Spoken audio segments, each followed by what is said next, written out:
بسم الله الرحمن الرحيم نحمده ونصلي على رسوله الكريم أما بعد فأعوذ بالله من الشيطان الرجيم بسم الله الرحمن الرحيم إن عدة الشهور عند الله 12 شهرا في كتاب الله منها 4 حرم۔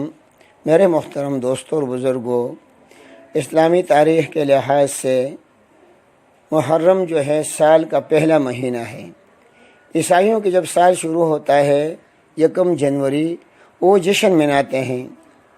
ہمارے مسلمان بھی اس میں شرکت کرتے ہیں اور ایک دوسرے کو مبارکبادی پیش کرتے ہیں کہ ہمارے سال کا جو ہے پہلا دن ہے۔ حالانکہ مسلمانوں کے سال کا پہلا دن نہیں ہے، وہ عیسائیوں کا ہے۔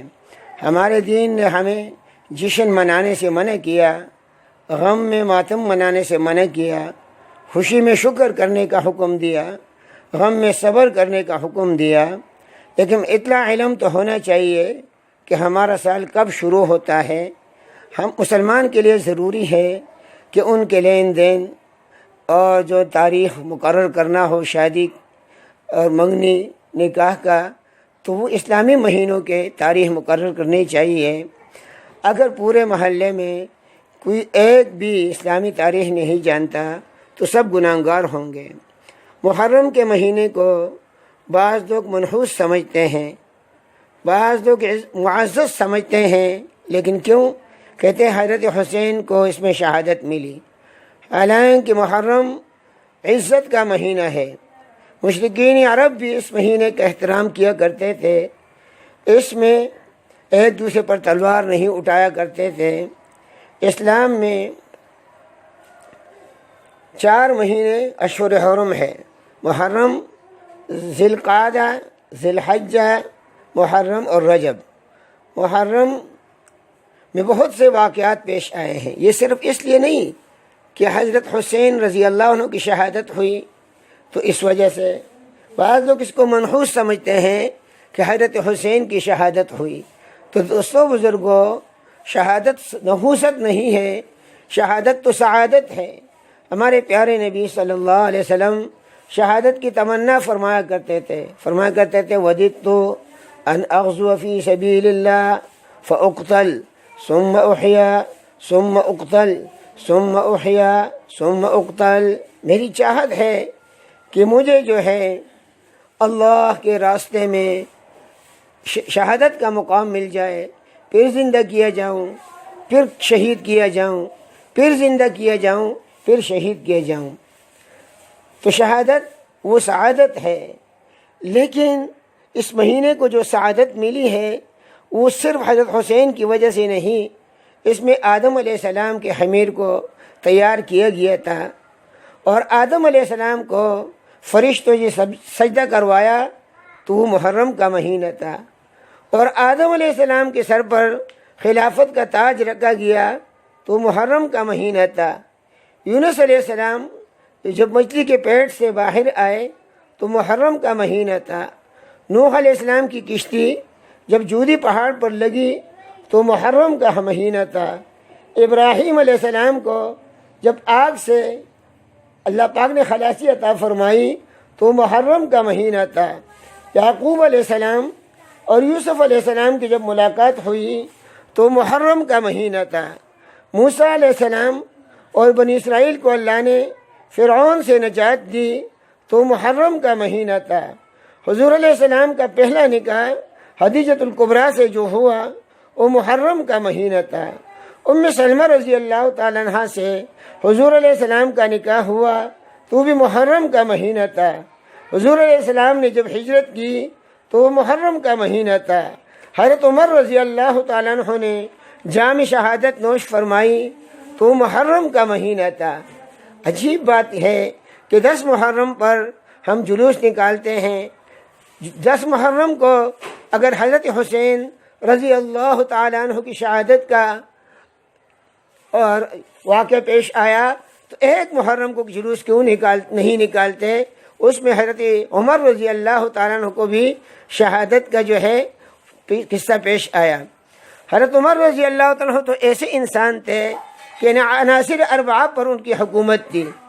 حضرت عمر رضی اللہ تعالیٰ عنہ نے 10 سال حکومت کی، لیکن عناصر اربعہ پر، مٹی پر ان کی حکومت۔ زلزلہ آیا، حضرت عمر نے دھرا مارا کہ اے زمین، عمر تجھ پر عدل نہیں کرتے، اور زلزلہ جو ہے بند ہو گیا۔ دریا پر جو ہے پانی پر اس کی حکومت تھی، دریائے نیل جو ہے وہ خشک ہو جایا کرتا تھا، لوگ ایک جوان لڑکی کو دلہن بنا کر اس میں ڈال دیتے، تب وہ جاری ہوتا۔ جب مصر فتح ہوا تو حضرت عامر بن العاص سے لوگوں نے کہا کہ کل ہم اپنی ایک بچی کو دریا میں ڈالیں گے، انہوں نے کہا ہم حضرت عمر سے اجازت لیں گے۔ جب حضرت عمر سے اجازت لی، حضرت عمر نے 2 خط بھیجے، ایک خط امیر کے نام کہ یہ بدعات ہمارے اسلام میں نہیں ہے، اور دوسرا مصر کے نام، اس کے کہا اے نیل ان کنت تجری بامر اللہ فجری، اگر تو اللہ کے حکم سے جاری ہوتا ہے تو جاری ہو جا، ورنہ ہمیں آپ کی ضرورت نہیں ہے۔ تو وہ جاری ہوا، اور پھر کبھی جو ہے وہ کم نہیں ہوا۔ آگ پر حضرت کی حکومت کی، آگ نکل آئی پہاڑ سے، تمیم داری کو اپنا کپڑا دیا، چادر دیا کہ اس کو واپس کر دو۔ اس نے کہا من انا وما انا، میں کون ہوں کہ اس کو واپس کر دوں؟ حضرت عمر نے کہا نہیں، میرا حکم ہے واپس کر دو۔ وہ آگ کو دھکیلتے رہے، جس پہاڑ سے نکل آیا تھا، جس سوراخ سے، اس میں اندر چلا گیا۔ ہوا پر حضرت عمر کی حکومت تھی۔ حضرت عمر رضی اللہ عنہ نے ایک لشکر نہاون بھیجا تھا، وہاں پہاڑ کی طرف سے مسلمانوں پر حملہ ہونے والا تھا۔ حضرت عمر خطبہ دے رہے تھے، اللہ نے ان کو کشف فرمایا، انہوں نے کہا یا ساریہ الجبل، یہ آواز اللہ نے ہوا کے ذریعے پہنچائی، اور ساریہ نے اپنے لشکر کو پیچھے موڑنے کے لیے حکم دے دیا۔ جب وہ لشکر پیچھے مڑا تو اللہ پاک نے ان کو فتح عطا فرمائی۔ تو حضرت عمر رضی اللہ تعالیٰ عنہ ایسے انسان تھے۔ حضرت عمر رضی اللہ تعالیٰ عنہ نے ایک دفعہ مقام ابراہیم کو دیکھا تو کہا کاش یہ ہمارے لیے عبادت کی جگہ بن جائے۔ حضور علیہ السلام سے عرض کیا، آپ سب چپ ہو گئے، کیونکہ آپ صلی اللہ علیہ وسلم ما ینطق عن الہویٰ، اپنی خواہش سے کوئی بات نہیں فرمایا کرتے تھے، ان هو الا وحی یوحیٰ، وحی سے بات فرمایا کرتے تھے۔ تو وحی نازل ہوئی، واتخذوا من مقام ابراہیم مصلی، واتخذوا، تم مقام ابراہیم کو مصلی بناؤ۔ آج جتنے لوگ وہاں نماز پڑھتے ہیں، حضرت عمر کو اجر ملے گا۔ ایک دفعہ حضور علیہ السلام کی بیوی حضرت زینب باہر نکلی، منافقین نے کہا یہ محمد کی بیوی جا رہی ہے۔ حضرت عمر رضی اللہ عنہ کے آنسو آنکھوں میں آئے، کہا اماں جان واپس چلی جاؤ۔ حضور کے پاس چلے گئے، عرض کیا اللہ کے رسول اگر آپ اپنی بیوی کو فرما دے کہ جب باہر نکلے تو پردے کے ساتھ نکلے۔ آپ سب چپ ہو گئے۔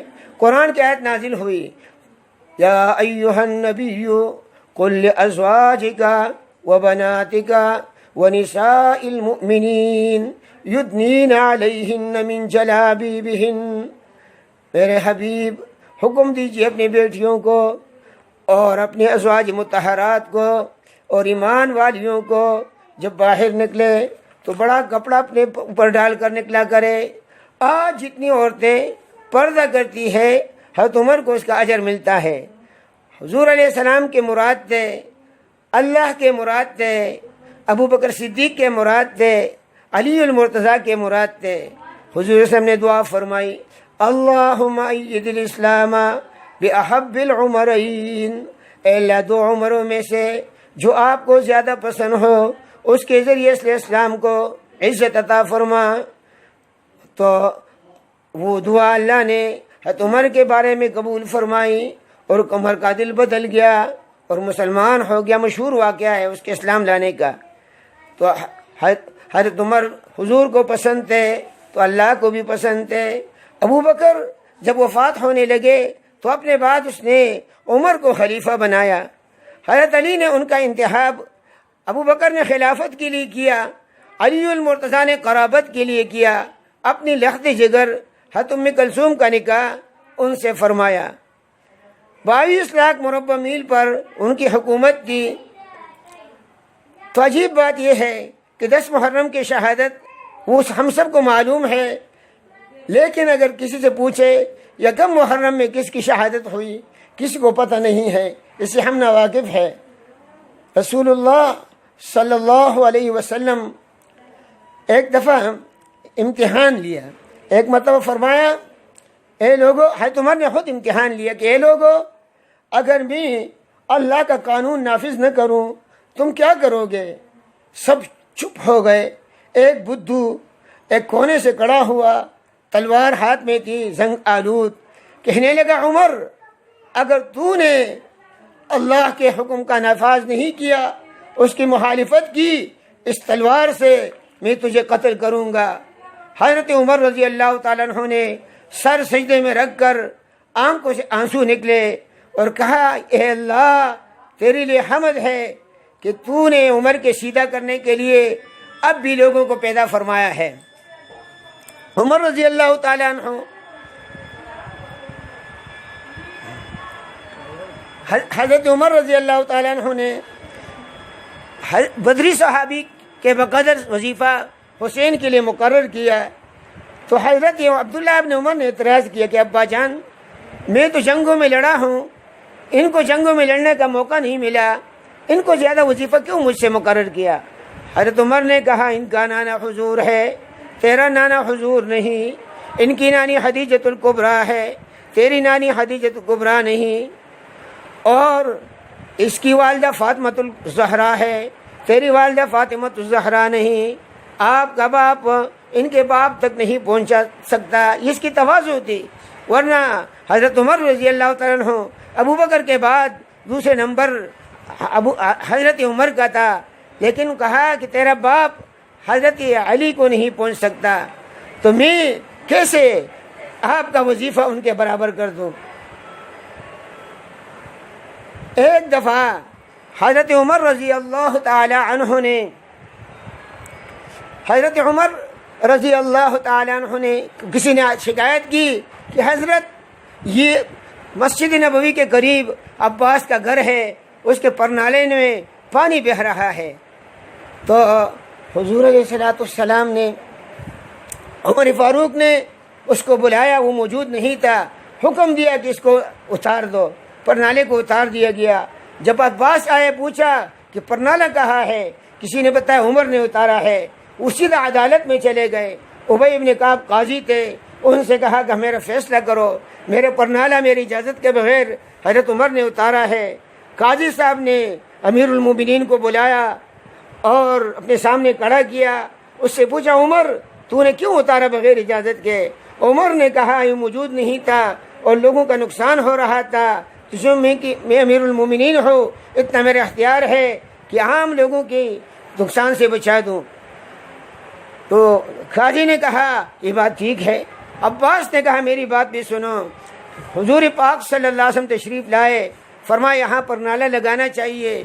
میں نے کہا اللہ کے رسول پرنالہ موجود ہے، کوئی اوپر چڑھنے والا نہیں، آپ میرے کندھے پر چڑھ جائیے اور پرنالہ لگا دے۔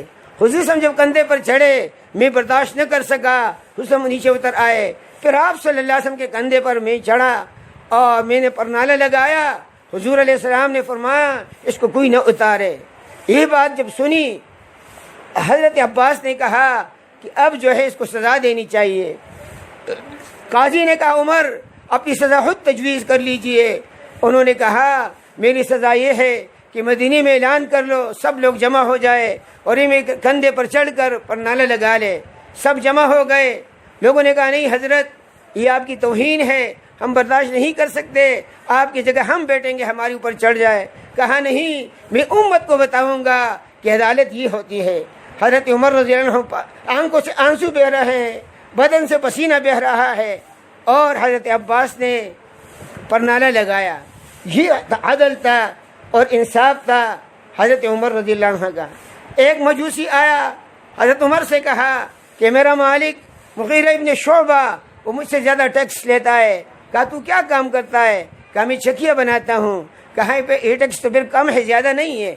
کہا میرے لیے بھی ایک چکی بنا دینا۔ اس نے کہا ایسی چکی بناؤں گا کہ مشرق سے مغرب تک اس کی شہرت ہوگی۔ وہ چلا گیا۔ حضرت عمر نے کہا کہ اس نے مجھے موت کی دھمکی دی۔ صحابہ نے کہا ہم اس کو پکڑ لیتے ہیں، فرمایا نہیں مت پکڑو۔ صبح کی نماز میں وہ آیا مجوسی، فیروز مجوسی، اور جو ہے کنجر کو زہر آلود کیا تھا، حضرت کو عمر کو مارا، حضرت عمر بے ہوش ہو گئے۔ عبد الرحمن ابن عوف نے نماز پڑھائی، اور وہ جب نکل رہا تھا تو بہت سے صحابہ کو مارا، کچھ زخمی ہو گئے، کچھ شہید ہو گئے، اور حضرت عمر رضی اللہ تعالیٰ عنہ 3 دن کے بعد ان کا انتقال ہوا۔ یہ حقیقت میں حضرت عمر رضی اللہ تعالیٰ عنہ نے ایک شہزادی کا نکاح، ایران کی شہزادی کا نکاح حضرت حسین سے کرایا تھا، انہوں نے یہ بدلہ لیا حضرت عمر سے۔ حضرت عمر حضور علیہ السلام کے نواسوں پر اتنے مہربان تھے، اور علی المرتضیٰ رضی اللہ تعالیٰ عنہ اتنے مہربان تھے کہ اپنی بچی کا نکاح ان سے فرمایا۔ لیکن آج جو لوگ حضرت علی کا نام لیوا ہے وہ حقیقت میں حضرت علی کے دشمن ہیں، کیونکہ وہ کہتے ہیں حضرت علی حضرت عمر کے ساتھ کوئی محبت نہیں رکھا کرتے، تو جب محبت نہیں رکھتے تھے اور اپنی بچی کا نکاح کروایا تو یہ تو منافقت ہو گیا، یہی بزدلی ہو گئی۔ تو شیعوں کے نزدیک، روافض کے نزدیک حضرت علی المرتضیٰ منافق یا بزدل تھے، اور ہم اہل سنت والجماعت علی المرتضیٰ کو سب سے بڑا عالم جانتے ہیں، امت میں سب سے بڑے عالم علی المرتضیٰ، امت میں سب سے بڑے جرنیل علی المرتضیٰ، امت میں سب سے بڑے زاہد علی المرتضیٰ رضی اللہ تعالیٰ عنہ تھے۔ تمام صحابہ کے ساتھ وَكُلًّا وَعَدَ اللَّهُ الْحُسْنَى، اللہ نے جنت کا وعدہ کیا۔ یہ لوگ علی کو مانتے ہیں اور ابو بکر کو گالی دیتے ہیں، عمر فاروق کو گالی دیتے ہیں۔ ایک شیعہ جہانگیر کی بیوی شیعہ تھی، انہوں نے ایران کے بادشاہ کو خط لکھا، ایک ایسا مناظر بھیج دیجیے ہندوستان میں کہ وہ ایسا مناظر جیت لے کہ تمام لوگ شیعہ بن جائے۔ انہوں نے ایک مناظر کو بھیجا، لیکن اس کی وصیت کی کہ پہلے علماء سے نہ ملنا، پہلے صوفیوں سے ملنا، صوفیاء کرام کے پاس علم نہیں ہوتا، اس وجہ سے وہ ہار جائیں گے۔ ایک بزرگ کی خدمت میں جب یہ آنے لگ گئے، انہوں نے دور سے دیکھا، انہوں نے کہا یہ جو آدمی آ رہا ہے اس کا دل جو ہے وہ مردہ ہے، اور اس کا دل وہ ظلمت میں ہے۔ یہ آیا، انہوں نے کہا بھائی حضرت حسین کا اتنا بڑا مقام ہے، 40 میل دور جب حضرت حسین کے مقبرے کے پاس جب آدمی جاتا ہے اس کی مغفرت ہو جاتی ہے۔ انہوں نے کہا کس وجہ سے؟ کہا اس لیے کہ رسول اللہ صلی اللہ علیہ وسلم کے نواسے تھے۔ تو فرمایا جب حضور علیہ السلام کے وجہ سے ان کو یہ برکت ملی، تو جو ابو بکر اور عمر حضور علیہ السلام کے ساتھ ایک حجرے میں سو رہے ہیں ان کا کیا مقام ہوگا؟ وہ شیعہ مناظر چپ اور جو ہے لاجواب ہو کر واپس چلا گیا۔ اللہ نے صحابہ کرام کے ساتھ جنت کا وعدہ فرمایا، جو کسی صحابی کی صحابیت سے انکار کرتا ہے وہ کافر ہے۔ تو محترم دوستوں اور بزرگوں، ہمیں چاہیے کہ تمام صحابہ کے ساتھ محبت کرے۔